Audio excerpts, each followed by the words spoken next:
yung switch, oh. Pinadaan. Ito naman CR. Dapat ang palitada. Ito, lalagyan ko na yung epoxy. Pagkasalpa ko nitong mga wire. Switch kasi ito nung bali 4 na switch yan eh.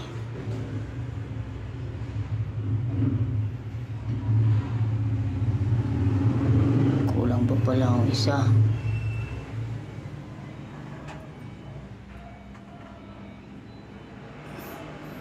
Yung green out nyo.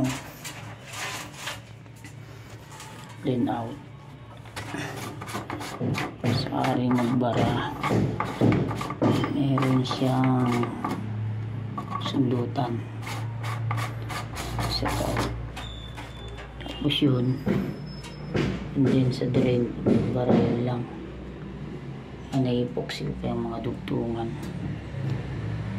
para sigurado hindi siya mag-leak. Ayan, epoxy ko yan dito, epoxy ko yan. Ito kasi yung lababo galing sa taas. Ito yung sa ventilasyon. Tapos lababo naman yun. Ventilasyon niya ng bowl na connect kasama sa taas. Pero ang tubig sa ibabaw dito naman gagaling.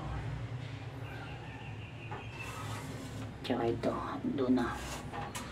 Kasi labadura yan eh. Pero ito, singaw pa rin yung diretso pataas para magandang pagpas. Ayan, may labadura dyan. Ito, epoxy ko na yan maya. Yun naman, isang yun. Yun ay sa exhaust fan. Naka-reduce yan. Titris na yung pababa. Pupunta rito sa exhaust fan. Ito, hagip naman yan ng palitada. Yan, yung mga waterline. Waterline lang. Blue lang. Hindi sila ng Meltex. Ito, babaw ito ng konti. Ito yung sa gripo. Ito yung sa bowl. Ito kasi yung bowl niyan. Ito yung drain. Ito, tapos na. Epoxy ko yan. Okay na. Para makapaglinis na dito yung mason. Itadahan niya yan. I-araw ngayon ng linggo, pinasukan ko. Ang switch ko, bali ano to, 2 tugang, kulang pa. So, yung ilaw na yan, para dito, 2. Isa rito, tapos sa labas, isa rin. Ito yung switch sa CR. Yan, kasama na yun sa palitada. Taas. Hindi na nga lang nag-PPR ang ginamit. Tapos yun na rin yung ano, pang ilaw. Ito, hindi pa nalagyan ng epoxy. Ito, meron na may mga pil na yung karton yan. Yun, meron pa rin isa doon, di pa nalagyan. Kanto lang yun. So, meron na yan.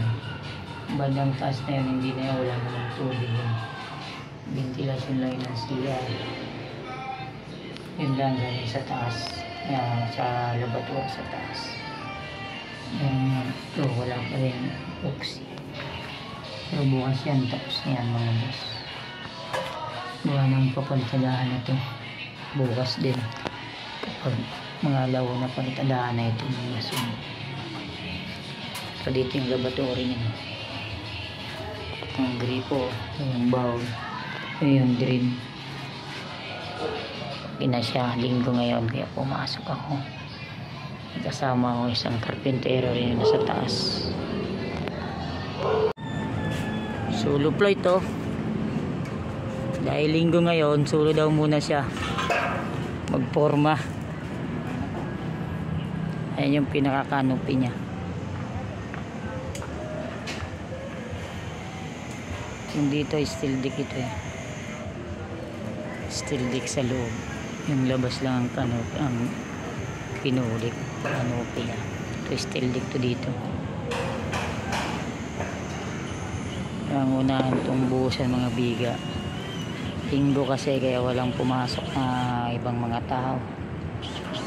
Dalawa lang kami, ako sa electrical, kaya sa plumbing, doon ako sa CR. Ayan, hindi siya dito sa taas, 1-on-1 kami mga boss.